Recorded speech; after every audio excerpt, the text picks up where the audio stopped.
Back once again for the renegade master. Back once again for the renegade master. Back once again for the renegade master. Back once again for the renegade master. Back once again for the renegade master. Hello my renegades, and how are you? And yes, I am back. Life has been lifing, as I say, and work has been working. Anyway, I am back to discuss Married at First Sight UK Series 8, and we are now on episode 9. But before we get into that, as I always ask, please hit that subscribe button. Please hit that notification button so when you know I am on and doing videos. And we will get into this episode right now. Right, we know it's Confessions Week, and we know with Confessions Week it kind of always brings up a little bit of problems within the couples. Gaps starts to show, issues start to become a part of the relationship, and we actually see who is actually stronger together, who's actually working towards something together. So basically, as it starts off, we see the couple that is gonna seriously get the fuck on my nerves, and you know which couple that is. That is Brad and Shona. They're already kissing each other's faces off, and that's all I can say about them two right now. That's all I can say about them two right now. I will come to a lot more as time goes on within this episode, and definitely within the next episode when we see them all sit around for the couples counselling or whatever they want to call that. And then we see Tasha and Paul looking all happy because Paul finally got the in. He finally got the in, and he was happy, and I'm happy for them. No, I'm gonna say I'm really happy for Tasha and Paul. Like, I really want to see them work out. I think the couples I really want to see work out is Jay and Luke, Tasha and Paul, and even Peggy and George. Even though Peggy gets on my tits a little bit, I've warmed up to George because he's kind of misunderstood. He is kind of misunderstood. He's like a big kid, but he's learning. If you get me, he is learning.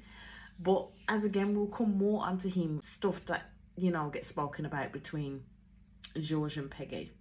We see Portia and Terence have a couples counselling with Mel. My thing is about this couple counselling. I'm like, how far are the experts allowed to be experts on this show, to be fair? Because my idea of couples counselling is it's meant to be kind of private.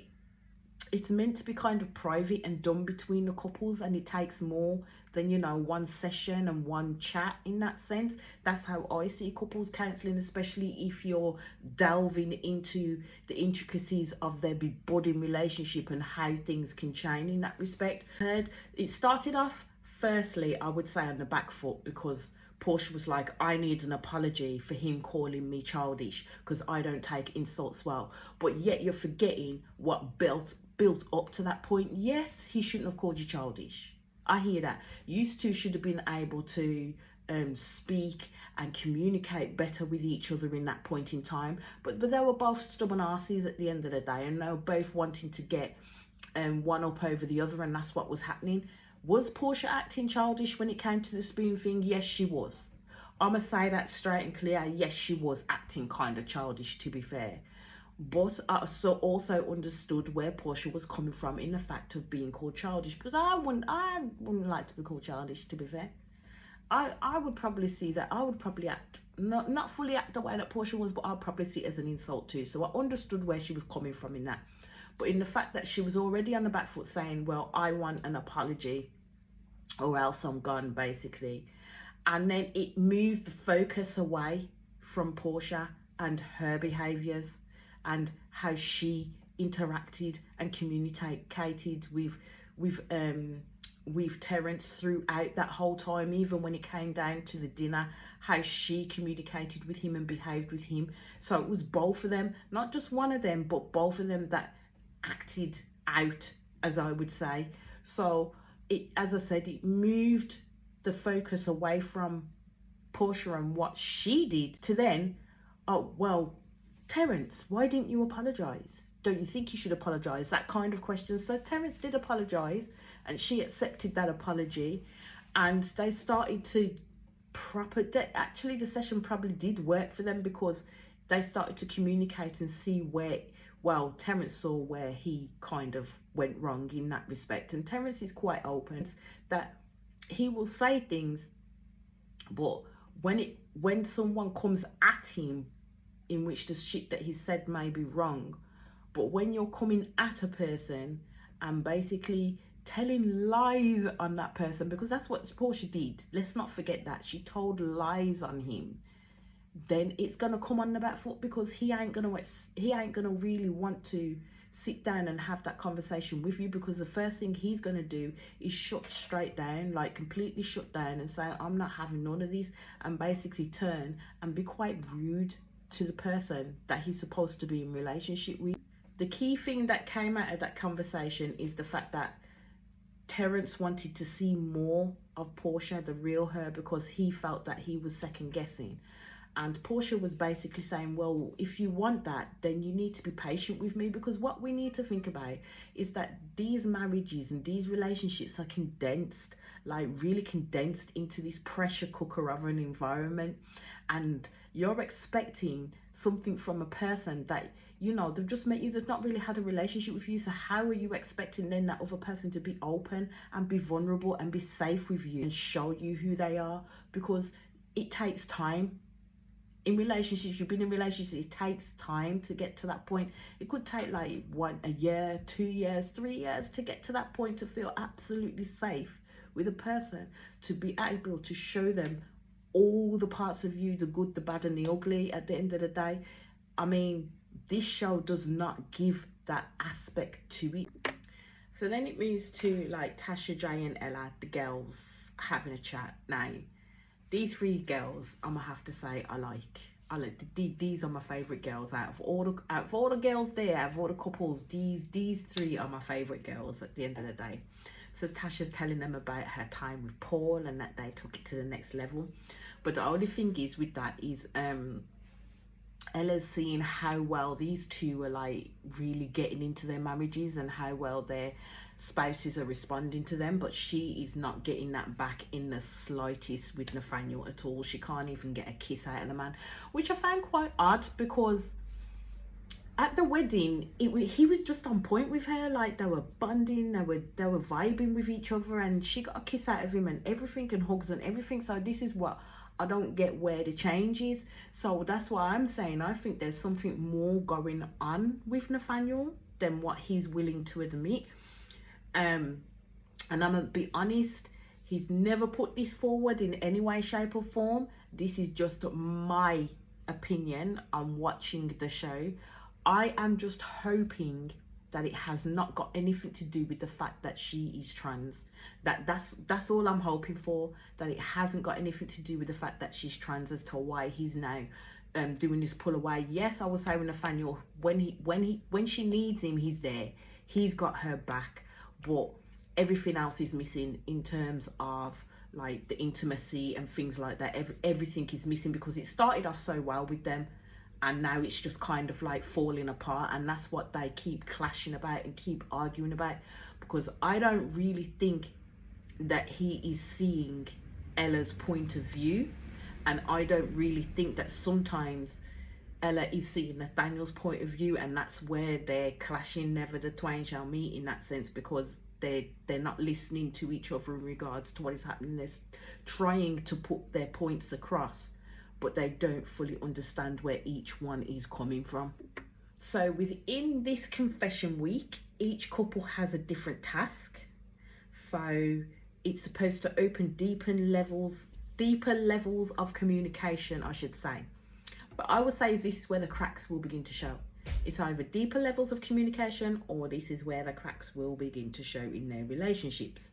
So Nathaniel has to write about himself to Ella, something that she doesn't know about him. So basically he's of a playing field where he's scared that Ella's moving so far ahead that he's not able to catch up. But he also says some other things which I will highlight and get onto when we come to the dinner that they have as well. So we see Thomas and Roz go first, and basically they're having a chat in regards to how things have gone on. And my thing is Roz saw Thomas as an absolute human vibrator. She did use him. She used him. She had a need that she wanted to have met at that point in time. And the way she went about it was disgusting, because at the end of the day, she's trying to say that she was trying to build this connection with Thomas. And the only way she thought about building that connection with Thomas is to have sex with dude. Knowing full well that Thomas is like kind of trying with her, and Thomas wants this marriage to work with her, and he's being led by her in that sense. Yes, as I said before, he goes back into like the trauma of his ex-partner and the insecurities that were built up from there, but she's adding on to those.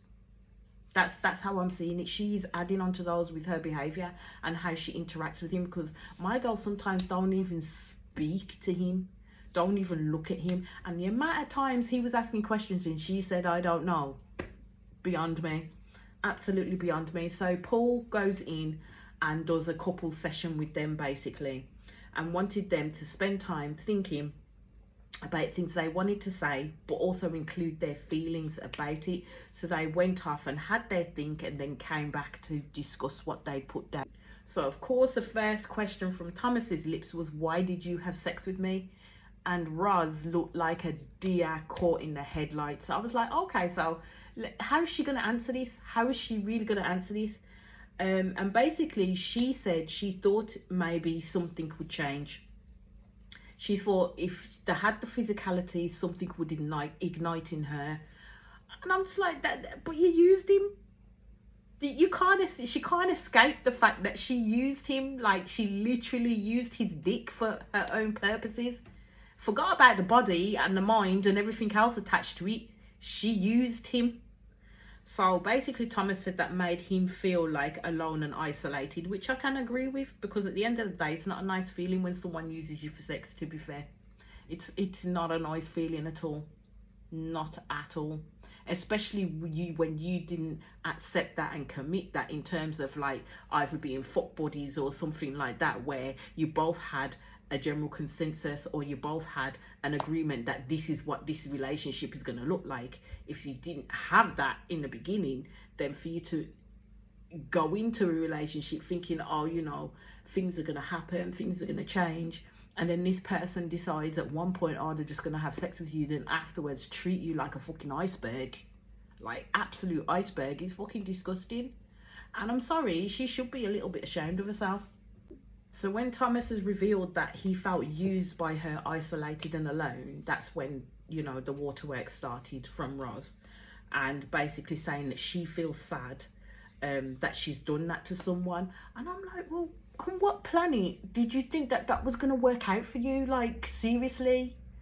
Because you already knew from jump that you didn't have that connection to this man, that you didn't really necessarily have that physical, all-consuming chemistry to this man.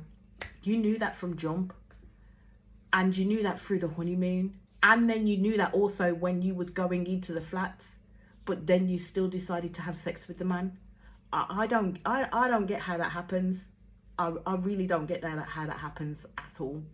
So then Roz continues with that she feels that Thomas sees the negatives in her, and she does apologize to him for how he made him feel, and believes that his past relationships may have caused his insecurities. And I agree with Roz, but the one thing I would say about Thomas is he's trying. He is trying. Whereas what I've seen with Roz, she's not necessarily trying at all in regards to trying to build some type of connection with this man beyond the physicality, because not everything is about physical at the end of the day. It's about the emotions and everything else that's built into it. And if she doesn't have that, then it's clearly not going to work. It is clearly not going to work. And my question is how long do you try to make something work if you know that it's not happening for yourselves? Because with this show, they continually write stay, knowing full well after 2 weeks, because it's 2 weeks on our playing field, after 2 weeks things have not changed. So what more in another week is going to happen for things to change? How is it, what's going to change? That's my question. What is going to change? So then it moves to Jay and Luke and Shona and Brad, and their task for this week is the Ask Me Anything task. Right, first starting off, Shona's just going into the bedroom. So why did she treat this man like he would be missing from her life for an eternity? She literally kissed up this man and said, I love you and I'm going to miss you. And he said, I love you too. I'm like, I used to for real. Like, really, I used to for real, because I just don't get him. I really don't. And as I said, these two will be the couple that annoy the living hell out of me, because there's just something just quite not right with them. Like, seriously not right with them. And then as time goes on, you see the red flags from Brad and the issues that Shona has start to appear, like really start to appear. And the way that Brad behaves, I will say from now, I will come on to it, is absolutely fucking disgusting. That's all I can say. His behaviour was disgusting. And this is why I say, with programs like this, how can you really vet these people? If there's issues in their past with controlling behaviours, abusive behaviours, coercive behaviours, or this, that and the other, how are you really well and truly going to vet these people to make sure that if you bring them into someone else's life, like you do on this show, that they ain't going to affect them, they ain't going to impact them in the way that they do? Like, you're not going to open that other person up to abuse. How do they vet that? Like, seriously, how do they vet that? And then when you see the actual abuse start taking place in front of your eyes, you don't stop the experiment for them, because when you do tend to stop it, it's actually kind of too late, because they've already been impacted by it. So this is my thing, where I don't this is why I don't necessarily like these types of shows in that sense, because of that little caveat of how do you know? And then when you see it, why as the experts or producers or this, that and the other, are you not putting a stop to it? Yes, I understand it makes good TV and this, that and the other, but you need to actually recognize that you're opening up this other person to the abusive traits of another person. So when we see Shona and Brad, she starts off the questions with 3 things you would change about me. And I was kind of like, Brad, when you answer this, be careful in your answers. Like, seriously, be careful in your answers. So he turned around and says for her to be more aware, because she's constantly losing stuff. But the way in which he said it was a bit pants. Considerate, because he's believing that she's not considerate, because he believes that when she's doing things or they're going to do an activity, it's always on her terms and what she wants to do, and she doesn't necessarily ask him what he wants to do in that sense. And I'm sitting here listening to his issues and thinking, how long have you been holding on to this? How long have you been waiting for just the perfect opportunity to literally kind of make digs at this girl? Because I think the answers were superfluous, to be fair. And I think he was just waiting in order to start digging at this girl. And then he talks about cleanliness because she says that she's messy. Okay. And she then asks him, and this is where it kind of goes down to hell in a handbasket, to be fair. Do you think we have the same level of maturity? And Brad says no.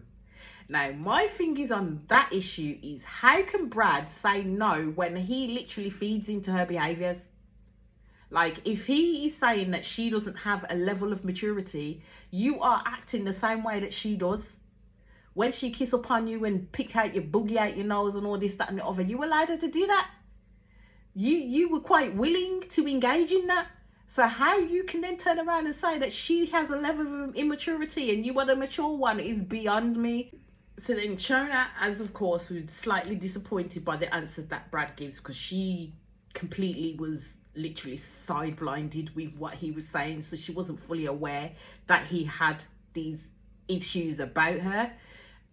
So basically she turned around and she says, well, maybe I should have asked him what he loved about me. And I thought that question would have been too easy. That question would have been too easy, because Brad likes the flowery words. He's really good with the flowery words.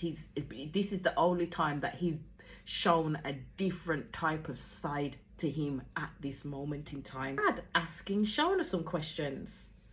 So basically, Brad asks her, what is your biggest goal in your life's journey?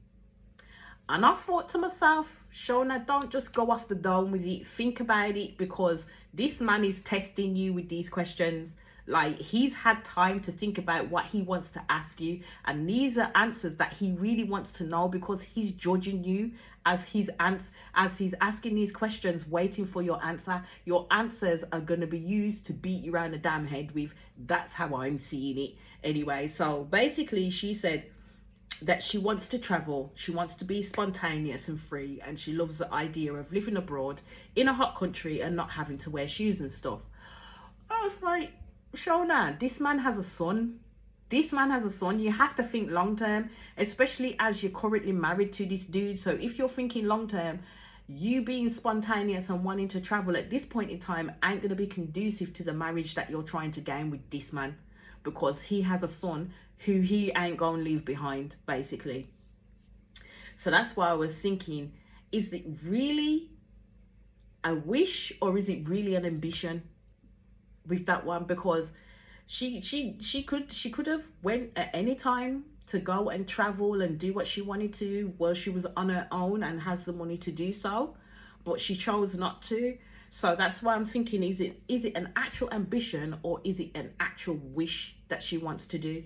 So Brad was on that, as we know, straight away, like, I have my son, that would be very hard for me to do. And she understood that, and basically she knows that his son would need some type of stability and stuff like that. So he then asks her what's her biggest responsibility she has ever had. So she said in terms of like her house and her dog and things like that, which is okay, fair enough, because dogs are a responsibility of their own. Dogs are like kids at the end of the day. They're like children. They are a responsibility. And also, getting your eggs in order to buy a house is a big responsibility too. That's how I see it. But Brad didn't see it that way, did he? No.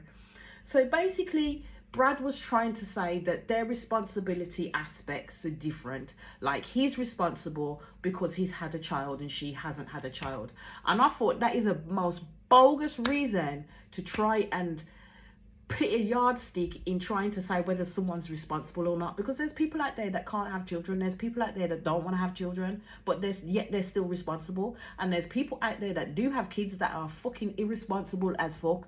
So for him to use that as a reason is bullshit. And this is why I'm saying the questions that he was asking is, he was testing her. He was testing her in terms of her answers, and she was coming up short for him. That's how I'm seeing it. And then also, to top it off as well, is he, throughout that exercise, especially when it came to his questions and afterwards and now having a discussion, he was talking to Shona like she was a child. He was literally patronizing her, like full on patronizing her.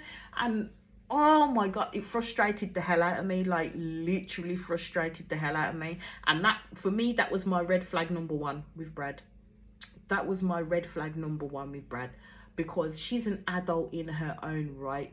You sit there and talk to her like she's some kind of baby, and then say, oh, you passed the test, don't what the fuck was that? Then Shona's sitting there just looking at him and smiling. I know behind her eyes she was thinking, what the fuck is this at the end of the day? And I think she was more worried about the fact that what he said about her, rather than actually reading between the lines, but in terms of what he's currently doing towards her. So then the night moves on, and we see that Brad and Shona have stayed in separate rooms. When it first comes to Brad is saying it was because of some dispute that they had. But as we dig a little bit further, it weren't just a motherfucking dispute, was it, Brad? No, it wasn't. It's because you went around the other couples literally slagging your wife off, bagging her off completely, and then talking about giving descriptive bloody stuff that you do in the bedroom with your wife.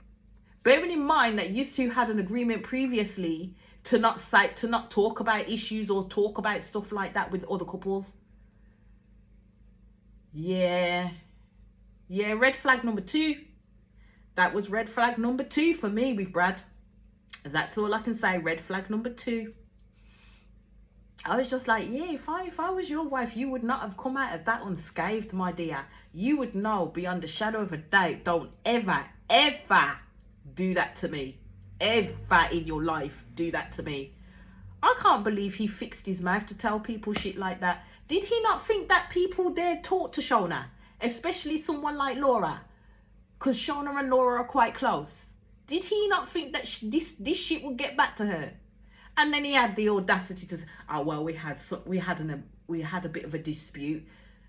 And then to him, it's like, this dispute is nothing.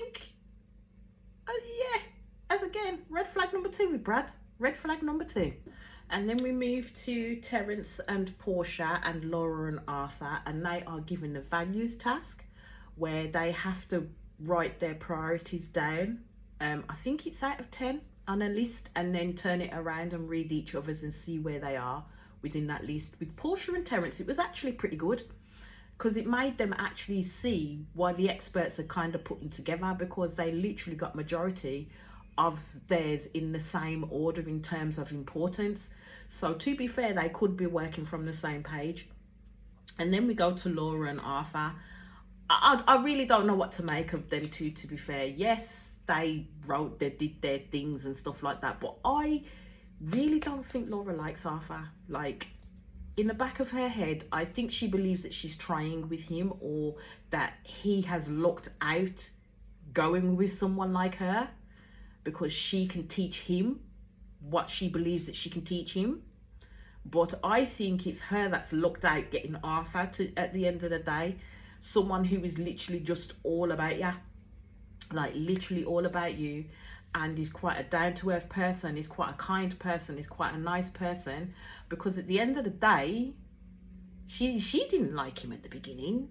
She had it in her mind that she wanted this Chelsea boy. And we will come up to the situation that happened between Laura and Luke, because I do have some things to say there as well in regards to how she perceives that comment to be and the upset that she got through it as well. And then we move to Peggy and George, and they're doing the task as well, the list. And basically Peggy gets upset at the fact that George has put children literally near enough at the bottom of his priorities. And George got a little bit upset with the fact that Peggy put sex literally at the bottom of her priorities, because it ain't an all-encompassed thought for her in that sense. My thing is, yeah, you got to have sex to have babies anyway. And I'm sure you're going to have sex more than once to try and catch pregnant, to try and catch two, to be fair. Because you don't just have sex once and then think you're going to get pregnant. It's trial and error. You have to keep doing it in that sense. So in essence, isn't it then that sex then will become important in order to get the outcome that you want in terms of having children? But as I said, George basically kind of talked about his issues in regards to the fact that he'd not really thought about having children, because he'd been a bit of a playboy, was here, there and everywhere, so children wasn't really a thought. But as he said, he's now married to Peggy, so that situation could change in that sense. That situation could change for them. Now, this is me, as I've said in my previous episodes, and I think Peggy brings it up when they're on the couches as well. I'll go more into depth with it in regards to believing that George is saying things just to appease her. And I think he is. He's doing it to please her in that sense. He doesn't want to ruffle the feathers. He doesn't want to rock the boat. But in doing that, she doesn't necessarily get a clear picture of where he stands on certain situations or certain circumstances. So then through this episode, you see that there's a meetup with some couples, Portia and Terence, Peggy and George, and Jay and Luke. And they're literally talking about all the other couples. And majority talks on their lips is in regard to Shona and Brad and their marriage. And basically, as George says, it's more lust than it is love. And it completely is with them. because Shona is absolutely obsessed with Brad, which does not love Mike, to be fair. They are not on the same page with each other at all in any aspects of their marriage. They are not on the same page of each other. The only thing that they're on a page with each other on is sexual chemistry, and that's about it. That's how I see it with Brad and Shona. And then Luke speaks about Arthur and Laura, a gold digger, because she spoke of the Chelsea boy and what that entails.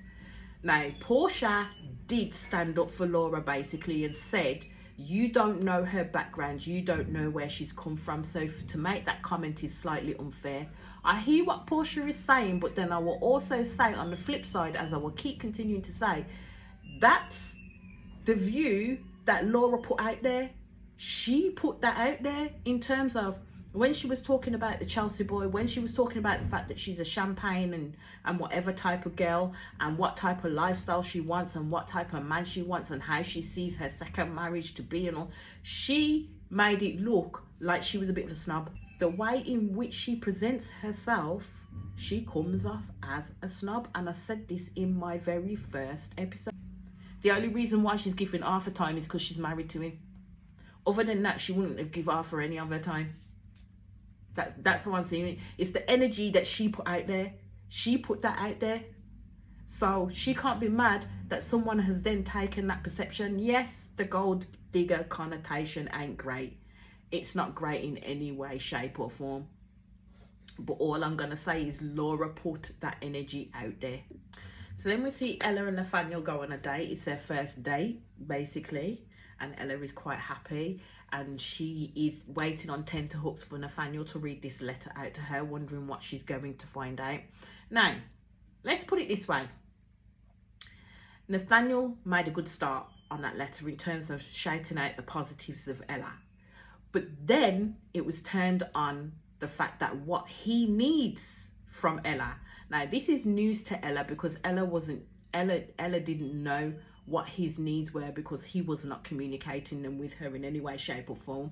But my understanding of this letter was he was meant to say something to Ella that she didn't know about him. That was my understanding of the letter. It wasn't a letter to literally communicate what you needed from your partner. But that's what we got. And basically it started them off. Again, these two don't know how to communicate effectively with each other as well, because as soon as one person says something, they literally jump down each other's throats in regards to the conversations, and it just all then falls apart, and the point that someone was trying to make is lost because you're then sitting there going back and forth trying to defend yourselves, which is quite pointless, to be honest with you. It is quite pointless. I don't know if these two will work out. I don't know if they'll ever stay married at the end of the day. I think Ella's idea of marriage is completely different to what she got, totally different to what she got. And Nathaniel's, I think, idea of a partner that he wants is completely different to what he got, because Nathaniel is looking for this everlasting or consuming type of love. I don't know if it's ever out there, but if someone's ever had that, please answer us on the postcard, because I always like to know what that is like. Anyway, Ella's doing a lot, but what is Nathaniel doing to bridge the gap except to tell Ella what's missing and what he wants? And this is my thing, because I haven't seen Nathaniel do a hell of a lot, to be fair, to try and compromise with Ella or try and see how they can maneuver with each other at all. He's just telling her, this is what I want, this is what I want you to do, but you're not doing it. And my thing is if she does meet a need for him, how many more hoops is she got to jump through? Is that going to be enough for him, or is there going to be something else that he needs to put in a way to say, no, you need to do X, Y, and Z as well? And that's my thing with Nathaniel. At the end of the day, yes, he's saying that there's a gap. Yes, he's saying that he needs Ella to do X, Y, and Z. But on the flip side, what are you doing for Ella? Like, what are you doing for Ella? Because she's trying to be more open with you. She talks about her wants and needs as well, but it's like you skip over that part and then just talk about what you want and need and how you need to feel in this marriage, in this relationship for it to work. So then it moves on and we see Tasha and Paul go out on a date, and they had kind of had the same task that Ella and Nathaniel did. But it was Tasha writing the letter to Paul. And all I would say is that is how the letter should have been written. That is how the letter should have been written. She let him know what he did for her in that respect, and she let him know and opened up in terms of her own insecurities and how it made her feel and how she would then try and navigate to do better. So he learned a lot more about her past relationships and how they've impacted on her and how she then maneuvers forward, so he could understand what he needed to do and move accordingly. Whereas with Ella and Nathaniel, he didn't do that. He didn't share nothing about his past. He didn't share nothing about past relationships or how they've impacted him on anything like that, for Ella to gain some type of understanding of where he's coming from, and then for her to act and move accordingly. All he did was tell her what he needed from her, which is a good thing. He openly communicated it, but then in the flip side, you're ignoring what she needs from you too. So as time moves on, we see now Brad and Shona come together and have this conversation. First thing I will point out is Brad straight away was like nothing had happened, tried to give her a kiss, and she moved her face, so he kissed her cheek. And I'm like, he betrayed her royally. Like, I want to know how Shona's going to navigate this conversation, because Brad is a bit of a chatterbox. Brad knows exactly what words to say in order to appease and try and get the best out of the situation. So I wanted to know how Shona was going to navigate this conversation with this person, because don't forget, he's already got two red flags. So Shona told him about the chat that she had with Laura and the things that he said. And then when she was having this conversation with him, I was looking at his face as she was doing it, and he was just like sitting there, just like staring at her. And I was like, there was no emotion, no nothing or anything on his face. Albeit people say, oh, he was probably taking in what she was saying. But I'm thinking at the same time, he was probably thinking, well, what do I need to say in response? I'm hearing what she's saying, but I need to think of things to say in response to actually cool this situation down as best that I can do. So he basically classed it as he was venting.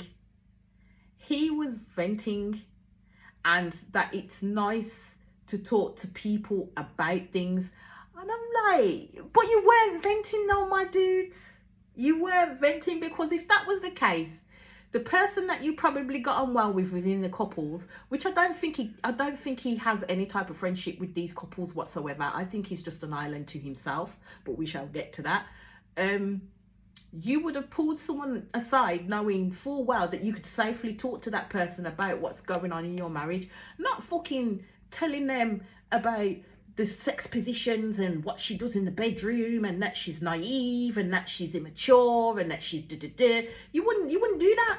You wouldn't do that. So no, it wasn't you venting, my dude. It was not you venting at the end of the day. And it also wasn't you saying, oh, you really wanted to talk to someone, the whole motherfucking group. You had to tell the whole group. Like, seriously, you thought that was okay. Anyway, he just like disregarded completely her feelings throughout that whole conversation. Like, completely disregarded stuff that she was saying, especially around the fact that they had agreement that they would not talk about personal things when it came to their relationship with other people. But he completely disregarded that.